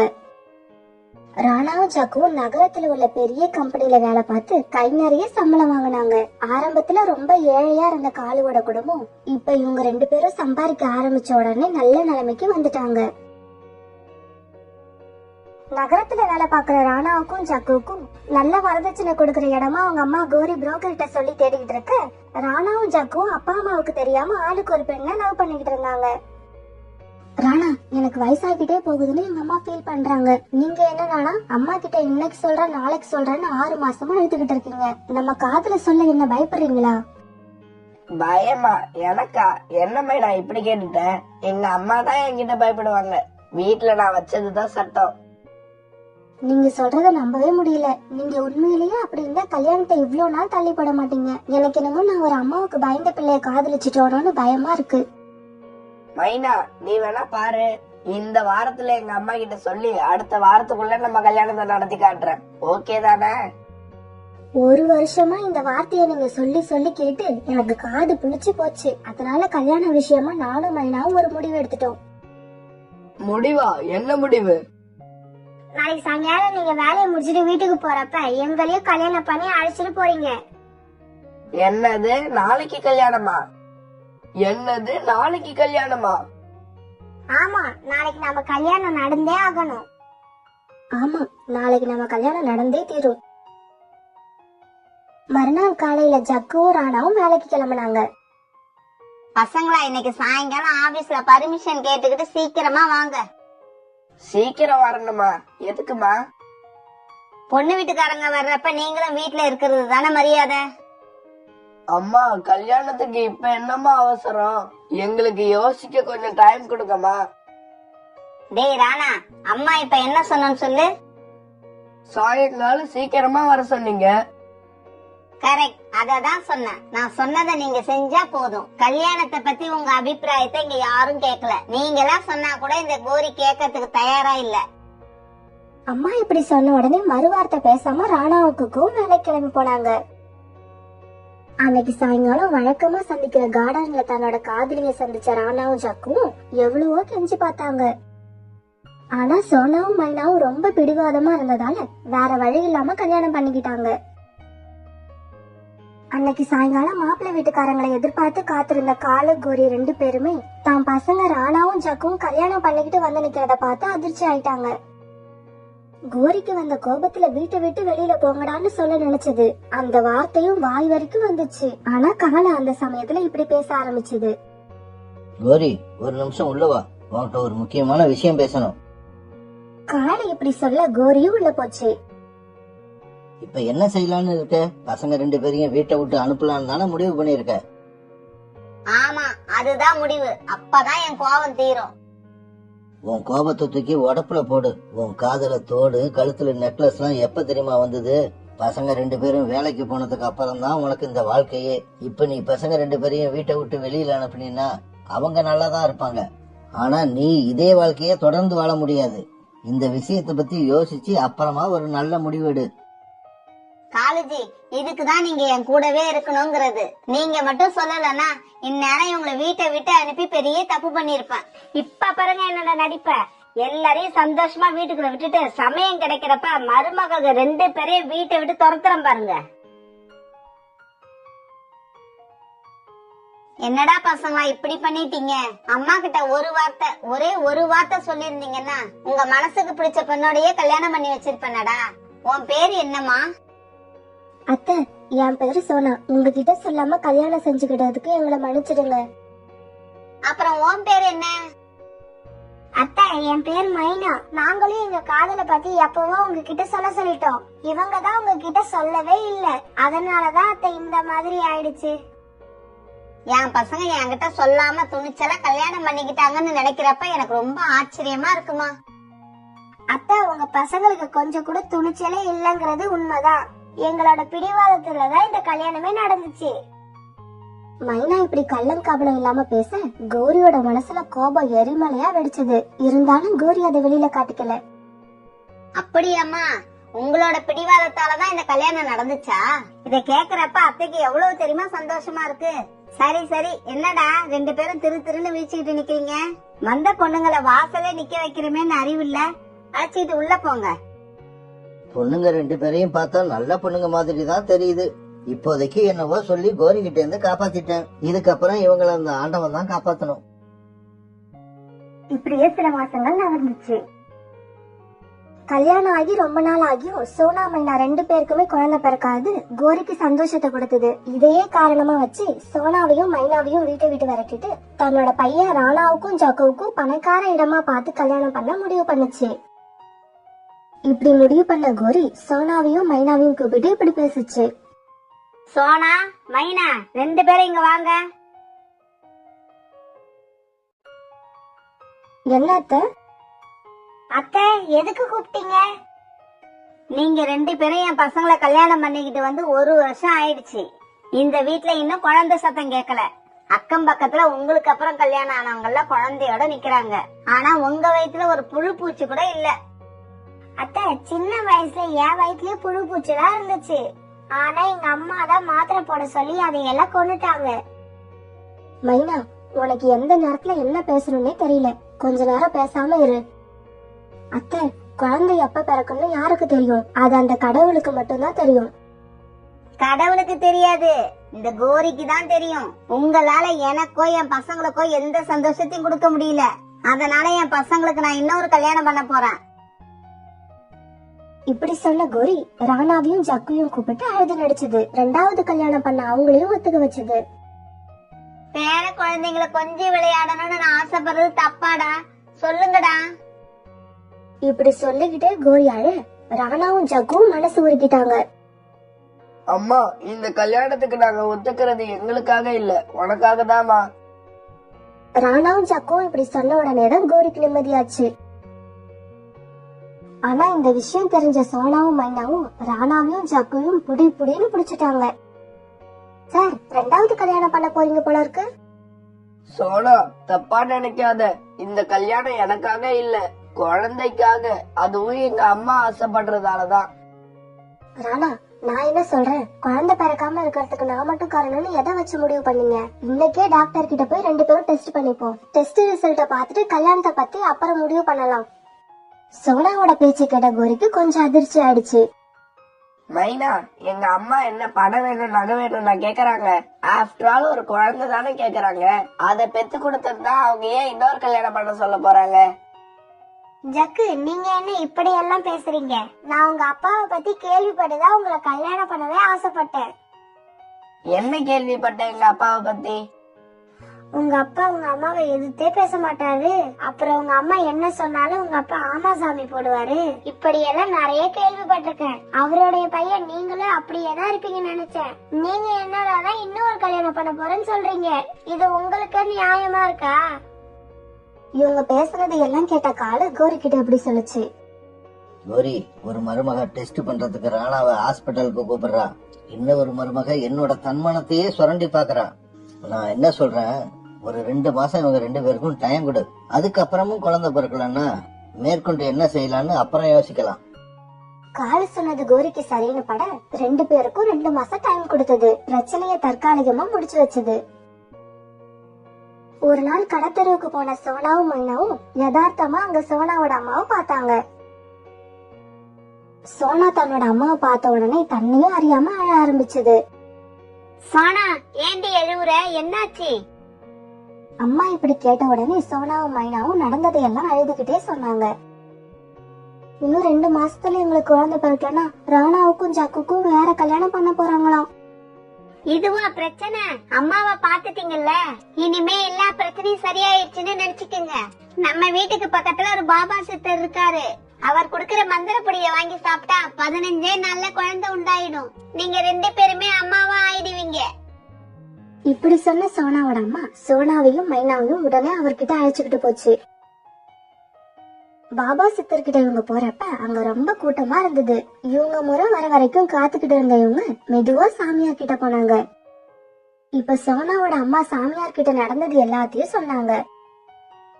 நல்ல வேளை இவங்களை என்கிட்ட சரியான நேரத்துக்கு தான் அழைச்சுக்கிட்டு வந்திருக்கீங்க. நான் தர்ற மந்திர பொடிய பால்ல கலந்து 2 பேரும் சாப்பிடுங்க. பிறகு எல்லாமே நல்லபடியா நடக்கும். பாபா, இத சாப்பிட்ட உடனே எங்க 2 பேருக்கும் குழந்தை பிறக்கும்ல? இல்லம்மா, உங்க 2 பேருக்கும் குழந்தை பாக்கியமே கிடையாது. என்ன பாபா சொல்றீங்க? அப்ப எங்க வீட்டுக்காரங்க இன்னொரு கல்யாணம் பண்ணிப்பாங்களா? இந்த ஜென்மத்துல அவங்களுக்கு 2வது கல்யாணங்கிற பேச்சுக்கே இடம் இல்ல. பாபா, இவங்களுக்கும் குழந்தை பிறக்காது. இவங்க வீட்டுக்காரங்க 2வது கல்யாணமும் பண்ணிக்க மாட்டாங்க. அப்ப குழந்தை எப்படிதான் பிறக்கும்? எனக்கு ஒரே குழப்பமா இருக்கு. முதல்ல குழப்பத்தை கொடுத்து அதுக்கப்புறம் தெளிவையும் சந்தோஷத்தையும் கொடுக்கறது தான் இறைவனோட பழக்கம். மந்திர பொடியை எடுத்துக்கிட்டு வீட்டுக்கு போங்க, எல்லாமே நல்லபடியா நடக்கும். இப்ப சோனாவும் மைனாவும் பாபா கிட்ட இருந்து அந்த மந்திர பொடிய வாங்கினாங்க. இப்படி வாங்கின அவங்க வீட்டுக்கு கிளம்பும் போது சோனா இப்படி கேட்டுச்சு. ஏமா, எங்களுக்கு தான் குழந்தை பிறக்காதுன்னு சொல்லிட்டாரு, அப்புறம் இந்த மந்திர பொடிய நாங்க ஏமா குடிக்கணும்? ஆமாண்டி, நீ கேக்குறதும் சரிதான். சாமியார்கிட்டயே இந்த சந்தேகத்தை கேட்டுடுவோம். இப்படி சொல்லிட்டு திரும்பி பார்த்த எல்லாருமே அதிர்ச்சி ஆயிட்டாங்க. ஏன்னா அங்க சாமியார் இல்ல. அக்கா, பாபா தான் நான் சொல்றபடி செய்யுங்க, எல்லாம் நல்லபடியாவே நடக்கும்னு சொன்னார்ல. அப்புறம் என்ன, வாங்க வீட்டுக்கு போய் அவரு சொன்னபடியே செய்வோம். நல்லதையே நடத்தி வைப்பாரு. இப்படி பேசிக்கிட்டே அவங்க 3 பேரும் மந்திர பொடி எடுத்துக்கிட்டு வீட்டுக்கு பறந்து போனாங்க. வீட்டுக்கு போன சோனாவும் மைனாவும் இப்படி பேசிக்கிட்டாங்க. மைனா, இந்த மந்திர பொடிய பத்தி யார்கிட்டயும் எதுவும் சொல்லிடாத. ஏன்கா? பாபா என்ன சொன்னாரு? நமக்கு குழந்தை பிறக்காதுன்னு சொல்லிட்டாரு. ஆனா இத பால்ல கலந்து குடிக்க சொல்லிருக்காரு. இத வீட்டுல உள்ளவங்க கிட்ட சொன்னா நம்மள 1000 கேள்வி கேட்பாங்க. அவங்க கேக்குற கேள்விக்கெல்லாம் நம்மளால பதில் சொல்ல முடியாது. ஆமாங்கா, நீங்க சொல்றதும் சரிதான். யார்கிட்டயும் எதுவும் சொல்ல வேண்டாம். சாயங்காலம் வேலையெல்லாம் முடிச்சிட்டு இந்த பொடிய பால்ல கலந்து சாப்பிட்டுருவோம். அதுக்கப்புறம் எது வேணாலும் நடக்கட்டும். அன்னைக்கு வேலையெல்லாம் சீக்கிரமா முடிச்சாங்க. சோனாவும் மைனாவும் சாயங்காலமா மந்திர பொடிய சாப்பிட கிச்சனுக்கு போய் பாலை சுட வச்சாங்க. மைனா, எனக்கும் ராணாவுக்கும் காஃபி போட்டு எடுத்துக்கிட்டு வா. மைனா, முதல்ல அவங்களுக்கு காஃபி போட்டு கொண்டு போய் கொடுத்துட்டு வந்துரு. நாம அப்புறம் மந்திர பொடிய சாப்பிடுவோம். அக்கா, அவங்களுக்கு இப்ப காஃபிக்கு என்ன அவசரம்? மெதுவா குடுத்துக்கலாம். நாம இப்ப மந்திர பொடியை போட்டு பாலை சாப்பிடுவோம். இப்படி சொல்ல மைனா பாபா கொடுத்த மந்திர பொடிய 2 டம்ளர்ல இருந்த பால்ல கொட்டுச்சு. மைனா மந்திர பொடிய கொட்டவும் கோரி கிச்சனுக்கு வரவும் சரியா இருந்தது. ஏண்டி, உங்களை எங்கெல்லாம் தேடுறது? ஹால்லயும் பெட்ரூம்லயும் அவ்வளவு குப்பை. ஏன் இன்னும் பெருக்காம வச்சிருக்கீங்க? கோரி இப்படி கேட்ட உடனே சோனாவுக்கும் மைனாவுக்கும் என்ன சொல்றதுன்னே தெரியல. அத்தை வந்து தலை வலிக்கிறாப்புல இருந்தது, அதான் காபி சாப்பிட்டுட்டு வந்து கூட்டலாம்னு இருந்தோம். நீங்க போங்க, நாங்க சுத்தம் பண்ணிடுறோம். முதல்ல நீங்க போய் ஆளுக்கு ஒரு இடத்த சுத்தம் பண்ணிட்டு வந்து அதுக்கப்புறம் இந்த காப்பியை குடிங்க. காப்பி எங்கேயும் ஓடி போயிடாது, இங்கேயே தான் இருக்கும். கோரி இப்படி சொல்ல வேற வழி இல்லாம சோனாவும் மைனாவும் ரூம சுத்தம் பண்ண பறந்து போனாங்க. வீட்டை சுத்தமா வச்சுக்க தெரியல, காப்பி கேக்குது காப்பி. இப்படி சொல்லிட்டு கோரி பறந்து போக காபி இன்னும் எடுத்துட்டு வரலையேன்ற கோபத்துல ராணாவும் ஜக்கும் கிச்சனுக்கு வந்தாங்க. காஃபிய போட்டு இங்க வச்சுட்டு இவங்க 2 பேரும் எங்க போனாங்க? அம்மா அவங்கள ஏதாவது வேலையா கூட்டிருப்பாங்க. சரி வா, நம்ம காப்பிய குடிப்போம். இப்படி சொல்லிட்டு ராணாவும் ஜக்கும் அந்த மந்திர பொடி போட்ட பாலை சாப்பிட்டாங்க.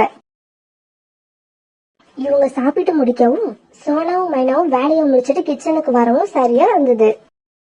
கிச்சனுக்கு வந்த சோனாவும் மைனாவும் காலி கிளாஸ பாத்துட்டு அதிர்ச்சியானாங்க. இந்த கிளாஸ்ல இருந்த பால் எங்க? ஏன், நாங்க தான் குடிச்சோம். எங்களுக்கு போட்டு வச்ச காஃபி தானே. ஐயோ, இது உங்களுக்காக போட்ட காஃபி இல்ல, இது நானும் சோனாக்காவும் குடிக்க போட்டு வச்சது.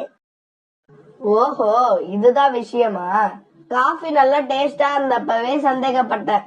அப்ப உங்களுக்கு மட்டும் ஸ்பெஷல் காஃபி போட்டுக்கிட்டு எங்களுக்கு சாதாரண காஃபி போட்டு தரீங்க, அப்படித்தானே? இந்த கேள்விக்கு என்ன பதில் சொல்றதுனே தெரியாம சோனாவும் மைனாவும் மௌனமா இருக்கு. ராணாவும் ஜக்கும் வெளியில போனாங்க. இப்படியே சில நாட்கள் நகர்ந்துச்சு. அன்னைக்கு சாயங்காலம் ராணாவும் ஜக்கும் வேலையில இருந்து திரும்பி வந்தாங்க. என்னடா உங்க முகம்லாம் ரொம்ப டயர்டா இருக்கு, ஆபீஸ்ல ரொம்ப வேலை அதிகமோ? வேலையெல்லாம் ஒன்னும் அதிகம் இல்லம்மா, ஆனா வயிறு என்னமோ மாதிரி இருக்குமா. எதையாவது கண்டதையும் வாங்கி சாப்பிட்டிருப்பீங்க, அதனாலதான் இப்படி இருக்கு. அம்மா, எனக்கு கூட எப்பவும் மயக்கம் வர மாதிரியே இருக்கு, ஆனா வர மாட்டேங்குது.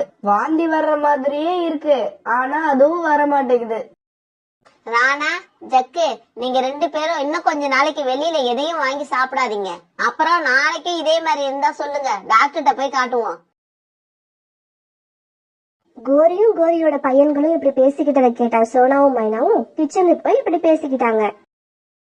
மைனா, என்னடி இவங்க 2 பேரும் வயிற்று வலிக்கிட்டு வாந்தி வருதுன்னு சொல்றாங்க, எனக்கு என்னமோ பயமா இருக்கு. அவங்க 2 பேரும் மந்திர பொடி போட்ட பாலை குடிச்சதால கர்ப்பம் ஆயிட்டாங்கன்னு நினைச்சு பயப்படுறீங்களா? ஆமாண்டி, அத நினைச்சுதான் பயப்படுறேன்.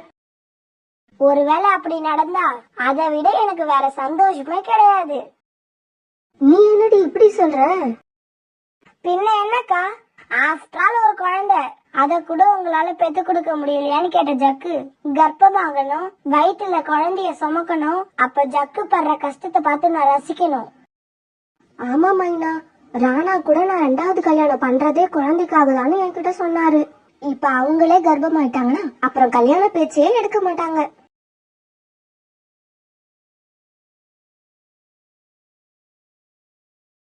என்னங்க காலேஜி, இங்க வந்து பாருங்க, நம்ம பையன் ஜக்கு மயக்கம் போட்டு விழுந்துட்டான்.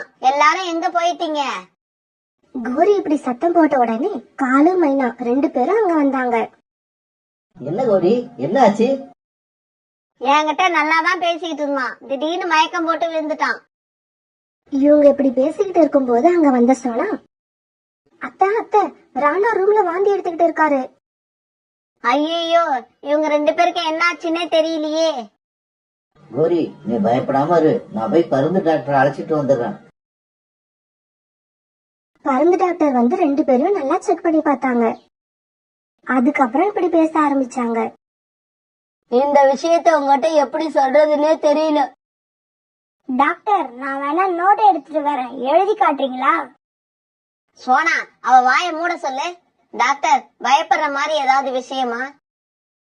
பயப்படுற விஷயமெல்லாம் இல்ல, சந்தோஷமான விஷயம்தான், ஆனா கொஞ்சம் குழப்பமா இருக்கு.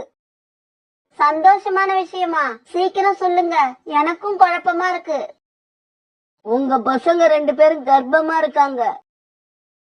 டாக்டர் இப்படி சொல்லிட்டு போய் 2 மாசம் ஆயிடுச்சு. ஒரு நாள் ராணாவும் ஜக்கும் எதையோ தின்னுகிட்டு இருக்கப்ப அங்க கோரி வந்துச்சு. கோரிய பார்த்த 2 பேரும் பக்கத்து ரூமுக்கு ஓடினாங்க. இத பார்த்தா கோரியும் அவங்க பின்னாடியே அந்த ரூமுக்கு ஓடிச்சு. இப்படி கண்டதையும் தின்னுட்டு தான் நீங்களும் எப்படியோ கர்ப்பமாயிட்டீங்க. இப்ப மறுபடியும் என்னடா தின்னுட்டு இருக்கீங்க? இதோ இததாம்மா சாப்பிடுறோம். இப்ப ராணாவும் ஜக்கும் பச்சை மாங்காய காமிக்க கோரி வாய் விட்டு அழ ஆரம்பிச்சது. என் மருமகளுங்க சாப்பிட வேண்டிய பச்சை மாங்காய நீங்க சாப்பிடுறீங்களடா. இத பாக்கும்போது பெத்த வயிறு பத்திக்கிட்டு எரியுதுடா. இப்படி சொல்லிட்டு கோரி அழுதுச்சு. அம்மா, நீங்க முதல்ல அழுவுறத நிறுத்துங்க. இது எல்லாத்துக்கும் காரணம் நீங்க தான். என்னடா சொல்ற நீ? பின்ன என்னம்மா, குழந்தை வேணும்னு எங்களை இன்னொரு கல்யாணம் பண்ண சொன்னீங்க. பாவம், அதை கேட்டுட்டு சோனாவும் மைனாவும் எவ்வளவு கஷ்டப்பட்டிருப்பாங்க. அதான் கடவுளா பார்த்து எங்களுக்கு இந்த தண்டனையை கொடுத்துட்டான். அம்மா, இனிமே இந்த வீட்டுல எந்த முடிவா இருந்தாலும் அப்பாவும் நாங்களும் தான் எடுப்போம். நீங்க இனிமே எந்த விஷயத்திலயும் வாயை திறக்கவே கூடாது. இப்படியே சில மாசங்கள் நகர்ந்துச்சு. மாமா சீக்கிரம் போய் டாக்டர் அழைச்சிட்டு வாங்க, இவங்க 2 பேரும் வயித்து ரொம்ப வலிக்குதுன்னு அழுகுறாங்க. காலு போய் டாக்டர் அழைச்சிட்டு வந்துச்சு. கடவுளே, என் வீட்டுக்காரர் வலி ரொம்ப தாங்க மாட்டாரு, அவருக்கு வலி இல்லாம பாத்துக்கோங்க. இறைவா, அப்பாவும் குழந்தையும் நல்லபடியா வரணும். அதுக்கு நீதான் அருள் புரியணும். சோனா, உங்களோட கஷ்டத்தை புரிஞ்சுக்காம எங்க அம்மா பேச்ச கேட்டுக்கிட்டு 2வது கல்யாணம் அது இதுன்னு பேசி உங்களை ரொம்ப கஷ்டப்படுத்திட்டோம். என்ன மன்னிச்சிடு. மைனா, நான் கூட குழந்தை பெத்துக்கிறது சாதாரண விஷயம்னு நினைச்சேன். அது எவ்வளவு கஷ்டமான விஷயம்னு இப்ப எனக்கு புரிஞ்சு போச்சு. இனிமே எதுக்காகவும் நான் உன்னை கஷ்டப்படுத்த மாட்டேன். அப்பாடா, இனிமே என் பசங்களை நம்பி வந்த பொண்ணுங்களோட வாழ்க்கை சந்தோஷமா இருக்கும்.